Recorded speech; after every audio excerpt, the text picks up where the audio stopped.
ரம்ஜானை முன்னிட்டு கோவையில் சிறப்பு தொழுகை. ஒருவருக்கொருவர் கட்டி தழுவி ரம்ஜான் வாழ்த்துக்களை பகிர்ந்து கொண்ட இஸ்லாமியர்கள். இஸ்லாமியர்களின் புனித மாதமான ரம்ஜான் மாதத்தில் 30 நாட்கள் நோன்பு இருந்து பிறகு ரம்ஜான் பண்டிகை கொண்டாடப்படுகிறது. ரம்ஜான் பெருநாள் வரும் மாதமே இஸ்லாமியர்கள் சிறந்த மாதமாக கருதப்படுகிறது. இந்த மாதம் இறைவனை நெருங்கும் மாதமாகவும், சொர்க்க வாசல்கள் திறக்கப்பட்டு நரக வாசல்கள் மூடப்படும் மாதமாகவும், நன்மைகள் அதிகம் கிடைக்கும் மாதமாகவும் இஸ்லாமியர்கள் கருதுகின்றனர். ஆகவே இந்த மாதம் முழுவதும் நோன்பு இருந்து ரம்ஜான் பண்டிகையை இஸ்லாமியர்கள் இன்று கொண்டாடுகின்றனர். இந்நிலையில் இந்த ஆண்டு ஈகை திருநாள் எனப்படும் ரமலான் பண்டிகையை முன்னிட்டு கோவை ஒக்கடம் ஜமாத் அகலையே ஹதீஸ் பள்ளிவாசல் சார்பில் பள்ளி நிர்வாகி தயூப்கான் இமாம் ஷஹத்துல்லா உமரி தலைமையில் ரமலான் சிறப்பு தொழுகை நடத்தப்பட்டது. இதில் புத்தாடைகள் அணிந்து சிறப்பு தொழுகையில் பங்கேற்ற இஸ்லாமியர்கள் ஒருவருக்கொருவர் கட்டி தழுவி ரம்ஜான் வாழ்த்துக்களை தெரிவித்துக் கொண்டனர்.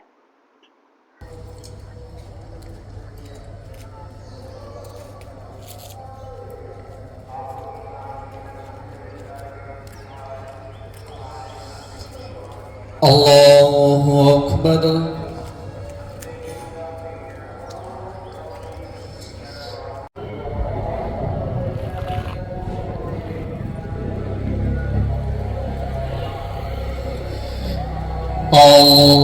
Allahu Akbar. Allahu Akbar. Allahu Akbar. Alhamdulillahi Rabbil Alamin. Iyyaka nasta'in.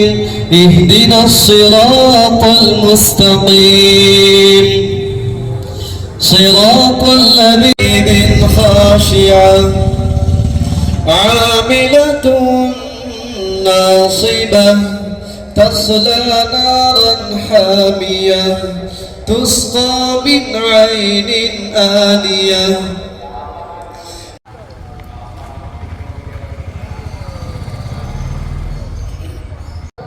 سمع الله لمن حمده.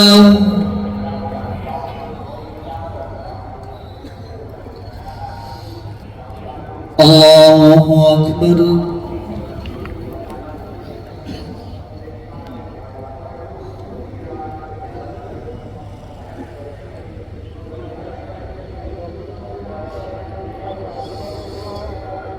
الله أكبر.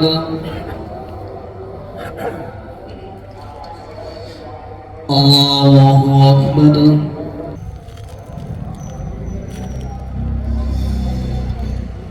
الله أكبر.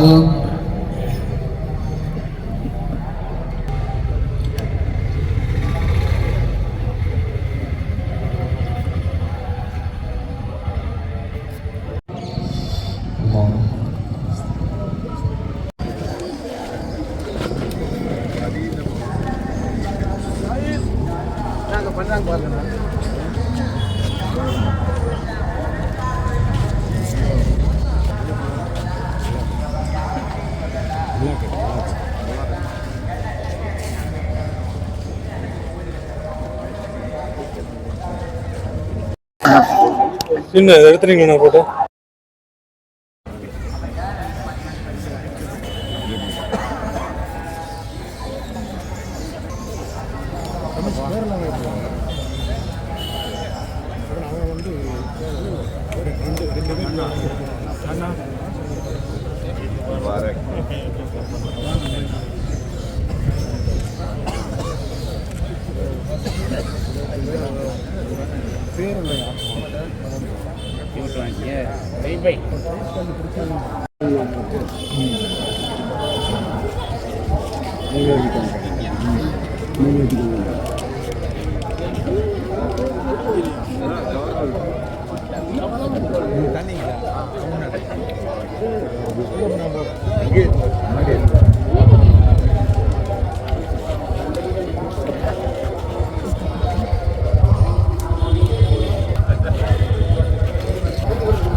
உங்கள் அனைவரின் மீதும் இறைவன் சாந்தியும் சமாதானம் உண்டாகட்டும்.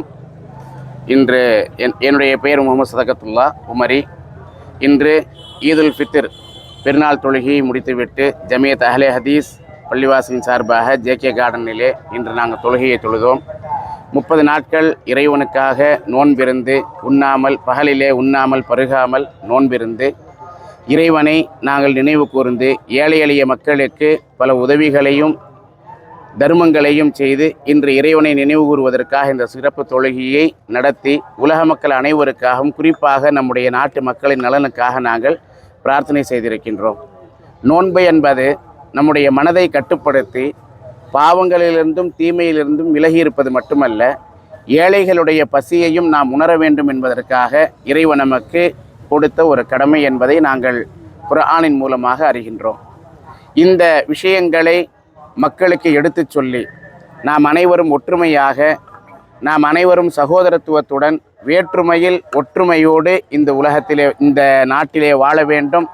நமக்கு மத்தியில் எந்த விதமான பிணக்கும் இருக்கக்கூடாது. ஆகவேதான் இன்றைய தினத்திலும் கூட நாங்கள் சகோதர சமுதாயத்தைச் சேர்ந்த மக்களை சந்தித்து எங்களுடைய வாழ்த்துக்களையும் எடுத்துச் சொல்லுகின்றோம். எங்களோடு அவர்களை எங்களுடைய உணவிலும் அழைத்து, விருந்திற்கு அழைத்து எங்களுடைய சகோதரத்துவத்தை பரிமாறுகின்றோம். இஸ்லாம் இப்படிப்பட்ட ஒரு சகோதரத்துவத்தை தான் கற்றுக் கொடுக்கின்றது. ஆக இந்த நாளில் நம்முடைய நாட்டு மக்கள் அனைவரும், உலக மக்கள் அனைவரும் சாந்தியோடும் சமாதானத்தோடும் இருக்க வேண்டும் என்பதற்காக அல்லாஹ்விடத்தில் நான் பிரார்த்தனை செய்கின்றேன். அஸ்ஸலாமு அலைக்கும்.